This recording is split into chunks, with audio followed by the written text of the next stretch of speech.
Assalamualaikum warahmatullahi wabarakatuh. Selamat pagi. Nama saya adalah Artono SPD.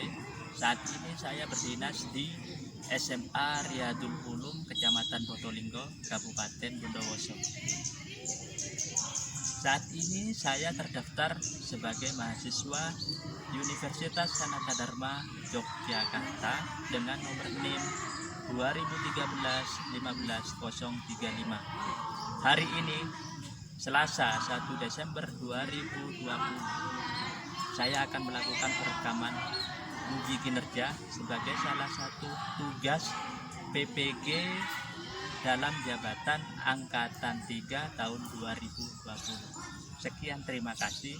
Wassalamualaikum warahmatullahi wabarakatuh.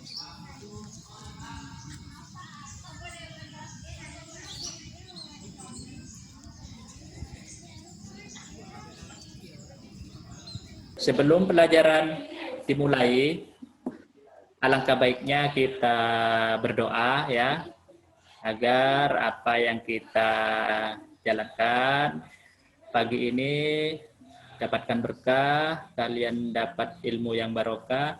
Coba sekarang Amir dipimpin berdoa temannya. Oke teman-teman, sebelum kita memulai pelajaran, mari kita berdoa agar pelajaran kita lancar hari ini. Berdoa dimulai.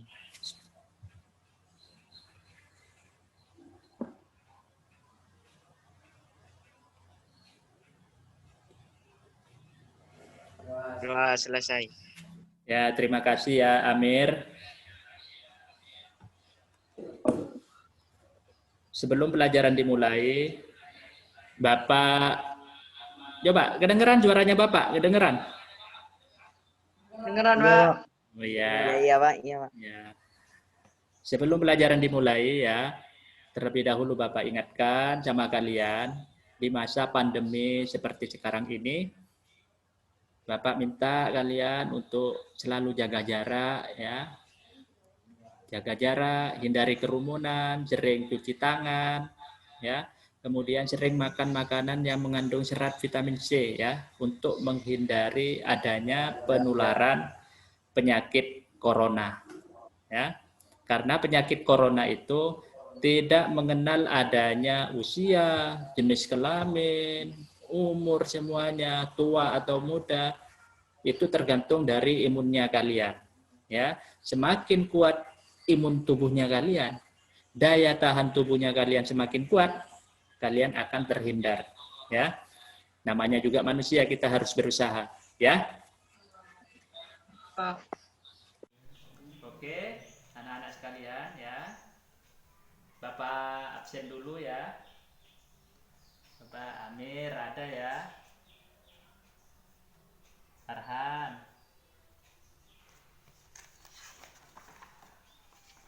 Oke ya, terima kasih, kalian memang murid yang aktif ya.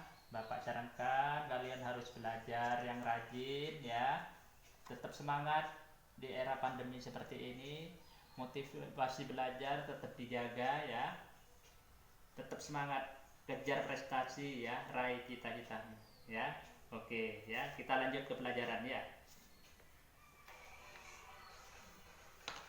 Kemarin ya, kita pernah membahas tentang kerajaan Kutai, Tarumanegara, dan Sriwijaya.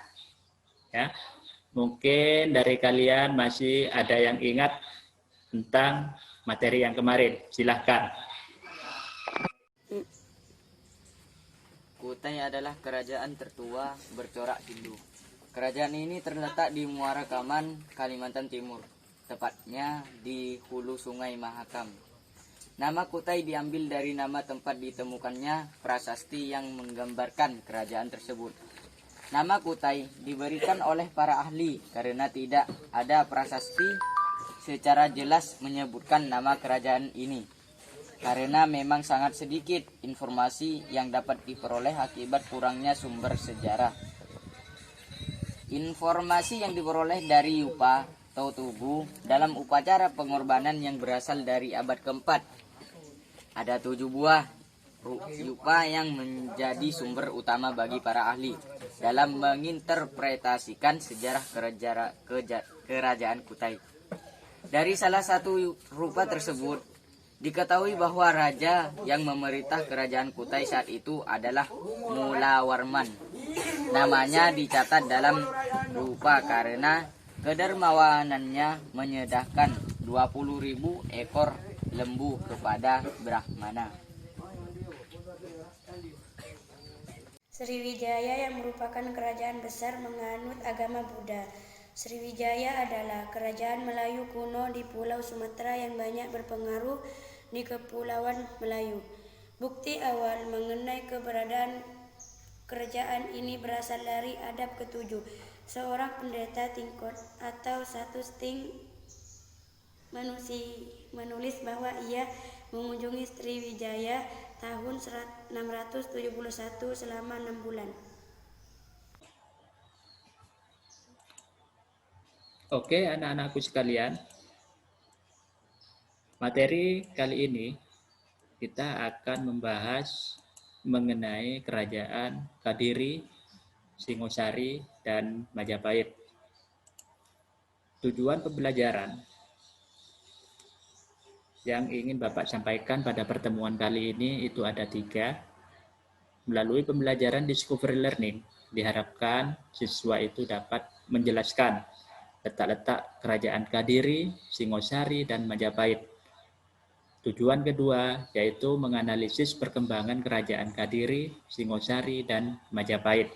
Sedangkan tujuan yang terakhir, siswa diharapkan dapat membandingkan nilai-nilai peninggalan kerajaan Kadiri, Singosari, dan Majapahit pada masa kini. Kita mulai dari materi yang pertama yaitu kerajaan Kadiri. Perhatikan peta berikut ini ya. Ini adalah peta wilayah Jawa Timur. Ya. Kerajaan Kadiri itu berpusat di Daha. Daha merupakan singkatan dari Dahanapura yang berarti kota api. Pada mulanya kerajaan Daha itu atau kerajaan Kadiri itu dipimpin oleh seorang raja yang bernama Raja Airlangga. Raja yang sangat bijaksana, perkasa, ya. Itu mempunyai 2 orang putra yang bernama Samarawijaya atau nama lengkapnya Sri Samarawijaya. Kemudian yang kedua yaitu Mapanji Garasakan. Ya. Pada akhir November 1042 ya, Airlangga itu terpaksa membagi kerajaan Kadiri itu menjadi 2 bagian, antara bagian barat dan bagian timur ya. Jadi ini memang dimaksudkan agar kedua putranya itu antara Samarawijaya dan Mapanji Garasakan itu tidak bertengkar.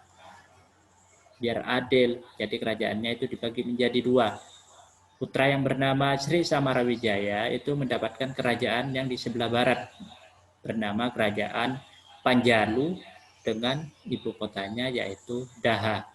Sedangkan putra yang satunya yaitu Mapanji Garasakan itu mendapatkan wilayah di sebelah timur ya, yaitu bernama Jenggala atau Janggala dengan ibu kota lamanya yaitu Kahuripan. Untuk pemerintahan pada masa Kediri tidak ditemukan atau sedikit sekali prasasti yang menerangkan mengenai silsilah kerajaan baik sosial, budaya, politik, ekonomi mengenai kerajaan Kediri. Cuma ditemukan yaitu berupa silsilah raja-raja Kediri secara garis besar. Untuk kegiatan-kegiatan yang lain, ekonomi sosial belum banyak ya, belum banyak ditemukan. Pemerintahan kerajaan Panjalu itu diketuai oleh Sri Samarawijaya ya. Dengan ibu kotanya Daha.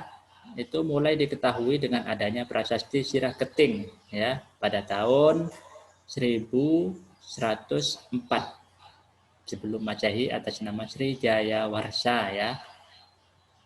Kemudian kerajaan Panjalu ini mengalami masa keemasan yaitu pada masa Sri Jayabaya Srijayabaya ini terkenal dengan ramalannya, yaitu ramalan Joyoboyo yang sampai sekarang ini masih terkenal, yaitu ramalan Joyoboyo. Itu raja yang sangat terkenal dengan bukti raja ini berhasil menaklukkan kerajaan Jenggala yang pada waktu itu dikuasai oleh saudaranya di sana ya. Itu berhasil disatukan ya antara wilayah barat dan wilayah timur dengan adanya peperangan ya yang berhasil dimenangkan oleh Srijayabaya. Kemudian kerajaan itu disatukan lagi menjadi satu, yaitu menjadi kerajaan Kadiri. Ya, kerajaan Jenggala ini mempunyai semboyan yang sangat terkenal ya, yaitu yang terkenal dalam prasasti Ngantang pada tahun 1135 dengan istilah Panjalu Jayati atau Panjalu Menang. Ya, ini menceritakan tentang peperangan antara Srijayabaya melawan kerajaan Panjalu ya, Panjalu melawan Jenggala yang dimenangkan oleh kerajaan Panjalu ya. Ya. Pada masa Jayabaya, kerajaan ini meliputi hampir seluruh wilayah Jawa ya. Dan bahkan beberapa pulau di Nusantara. Bahkan sampai wilayah kerajaan Sriwijaya juga pernah menjadi taklukan dari kerajaan Kadiri.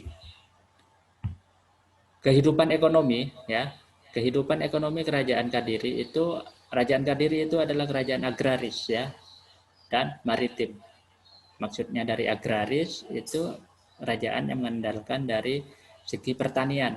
Kemudian maritim itu mengandalkan dari segi hasil laut ya. Jadi antara agraris dengan maritim itu imbang. Kadang ada kerajaan yang cuma seperti kerajaan Mataram itu agraris tok. Sriwijaya itu maritim. Jadi ini perpaduan ini. Karena wilayahnya ini kerajaan Kadiri ini berada di tengah-tengah, dekat sama laut dan juga dekat dengan wilayah pertanian. Nih. Komoditas yang paling terkenal pada masa waktu itu adalah emas dan perak. Ya.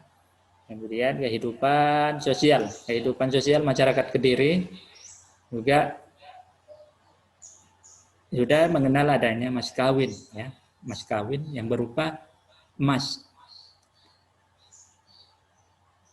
Ini ya, kemudian budaya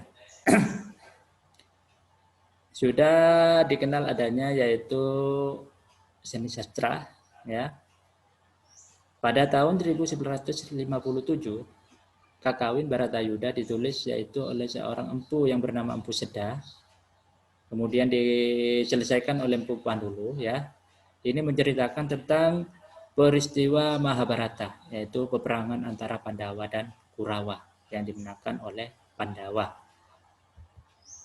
Keruntuhan kerajaan Kadiri itu karena ditaklukkan oleh seorang adipati ya, adipati dari Tumapel namanya itu Ken Arok.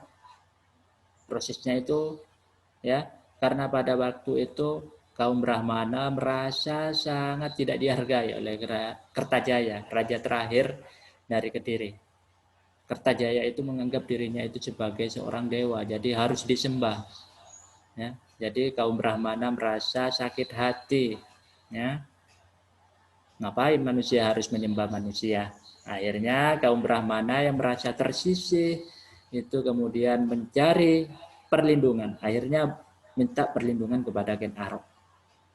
Karena sudah merasa mendapat banyak dukungan, akhirnya Ken Arok memberontak kepada Kertajaya. Peperangan antara Kadiri dan Tumapel itu terjadi di dekat desa Ganter ya, yang dimenangkan oleh pasukan Ken Arok.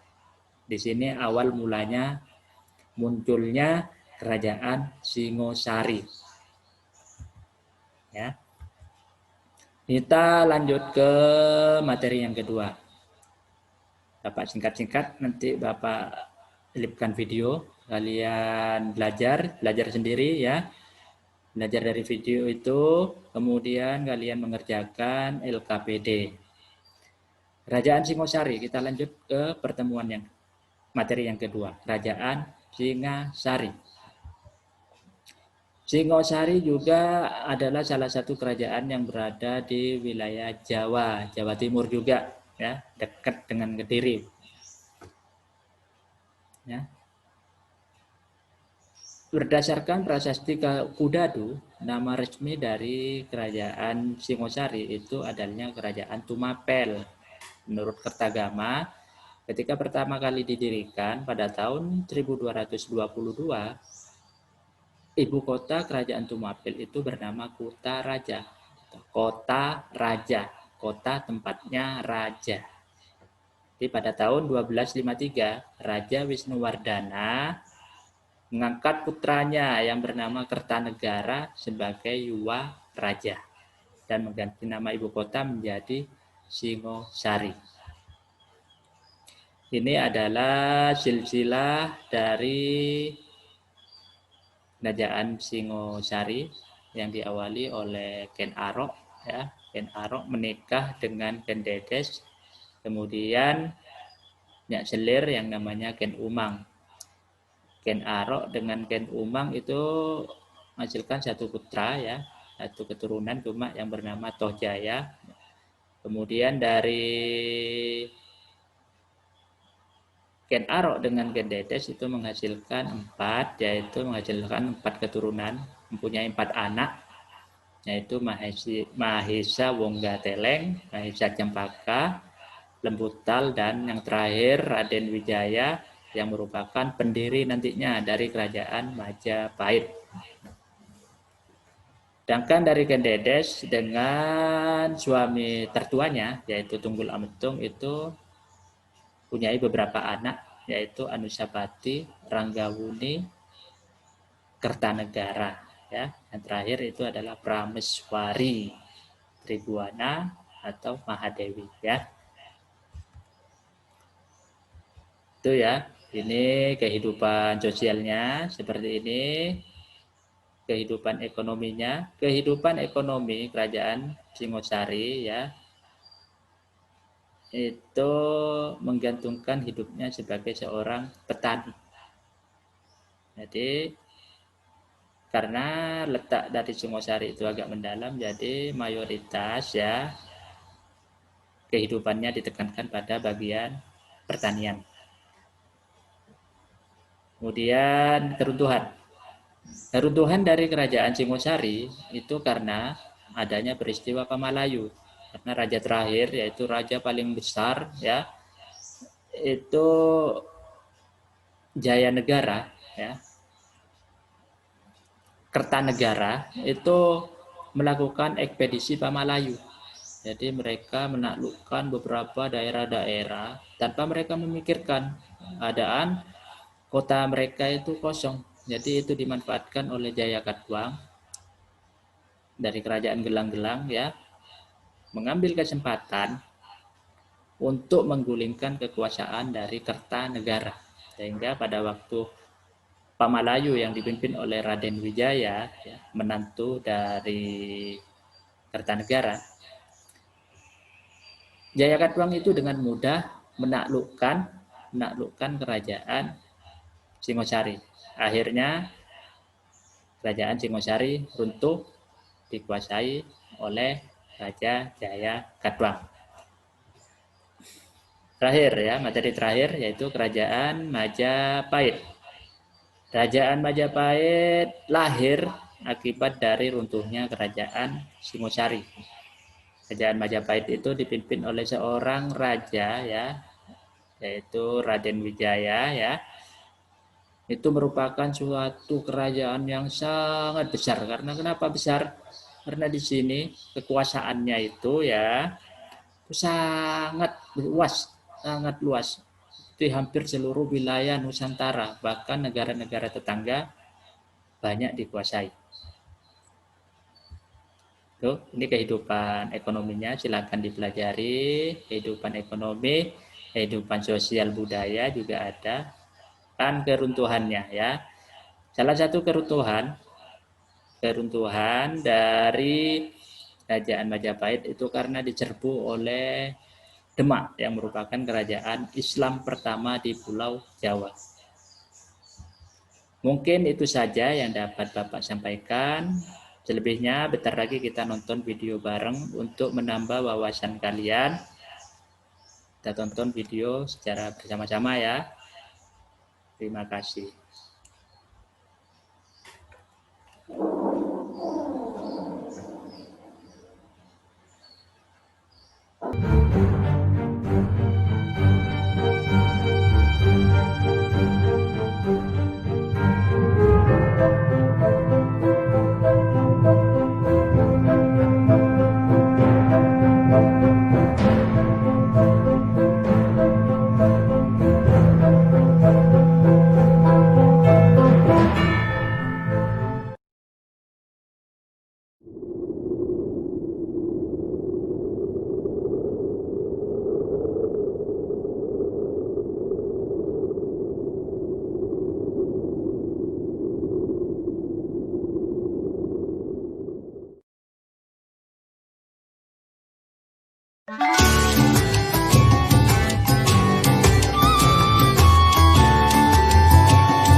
Kesimpulan yang dapat saya sampaikan adalah 1. Kerajaan Kediri merupakan salah satu kerajaan yang besar yang pernah ada di Nusantara. khususnya di Jawa Timur, pernah menjadi kerajaan yang sangat disegani di wilayah Nusantara, bahkan sampai Asia. Kerajaan Kediri sampai dibagi menjadi dua wilayah antara Panjalu dan Janggala. Namun dapat disatukan lagi pada masa Samarawijaya, raja yang terkenal yaitu Jayabaya. 2. Kerajaan Singosari lahir karena ketidakpuasan terhadap pemerintahan Kerajaan Kediri. Mereka minta perlindungan terhadap Ken Arok yang merupakan seorang adipati di Tumapen. Raja terkenal dari kerajaan Singosari adalah Kartanegara. Singosari hancur karena diserang oleh Jayakatwang. 3. Majapahit merupakan kerajaan besar di Nusantara yang didirikan oleh Raden Wijaya atau disingkat menantu Kartanegara. Kerajaan ini mencapai masa keemasan pada masa Hayam Wurung dan Pati Gajah Mada. Jangan lupa ya anak-anakku sekalian, tugas LKPD itu nanti dikumpulkan akhir pekan, itu dikumpulkan melalui Eko ya, biar Eko nanti yang menghadap ke Pak Hartono ya, dikumpulkan. Kemudian untuk pertemuan minggu depan, kita akan membahas tentang masalah kerajaan-kerajaan Islam yang ada di Indonesia. Tolong dipelajari ya, buku-buku yang kemarin sudah dipinjam di sekolah tolong dipelajari, sehingga untuk pembelajaran minggu depan itu berjalan dengan lancar. Terima kasih.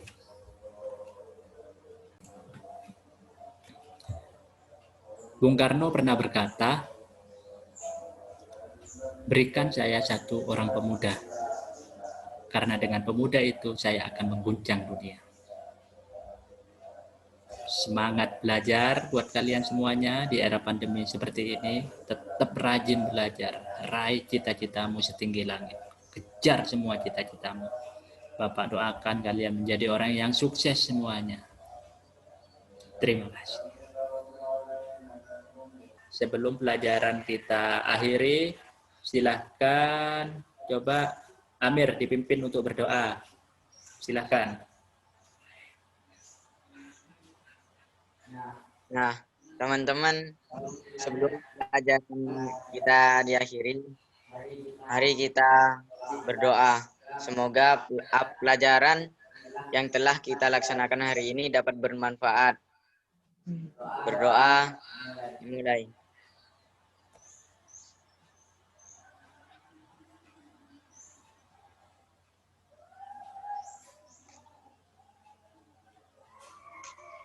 Berdoa selesai.